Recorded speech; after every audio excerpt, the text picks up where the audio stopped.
Friends, ఎలా ఉన్నారు? బాగున్నారా? నేనండి మీ విజయ్ కిరణ్.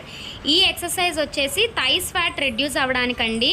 ఇలా మీ హ్యాండ్స్ తల వెనకాల పెట్టుకొని right hand right leg, left hand left leg అండి. ఇలా 10 చొప్పున 3 సెట్స్ చేసుకోండి. మార్నింగ్ ఒక 3 సెట్స్, ఈవినింగ్ ఒక 3 సెట్స్ చేయడం వల్ల మీ ఫ్యాట్ ఏదైతే ఉందో అది కొంచెం కొంచెంగా బర్న్ అవుతూ ఉంటుందండి. నెక్స్ట్ 5 సెకండ్స్ పాటు రెస్ట్ తీసుకోండి. ఎవ్రీ ఎక్సర్సైజ్ అంటే ఎక్సర్సైజ్ టు ఎక్సర్సైజ్ ఒక 5 సెకండ్స్ పాటు రెస్ట్ తీసుకోవాలండి. నెక్స్ట్ మళ్ళీ చేతులు అలా తల వెనకాల పెట్టుకొని ఇప్పుడు ఆపోజిట్ డైరెక్షన్ అండి. Right hand left leg, left hand right leg అండి. ఇలాగే ఇది కూడా 3 సెట్స్ చేసుకోండి. 10 చొప్పున మార్నింగ్ ఒక 3 సెట్స్, ఈవినింగ్ ఒక 3 సెట్స్ అండి. డైలీ మీరు ఇలాగే ఆపకుండా 41 డేస్ కనుక చేస్తే మీకు బెటర్ రిజల్ట్స్ ఉంటాయండి. మళ్ళీ ఇంకొక 5 సెకండ్స్ రెస్ట్ తీసుకోండి.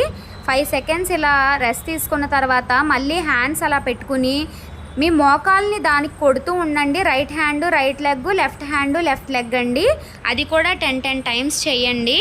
మీరైతే బెటర్ రిజల్ట్ ఫీల్ అవుతారండి. మీకు అసలు చేసిన వెంటనే కూడా కొంచెం పెయిన్స్ ఉంటాయి. రిజల్ట్ అయితే బాగుంటుందండి. ఈ వీడియో కనుక నచ్చితే please like, subscribe my channel.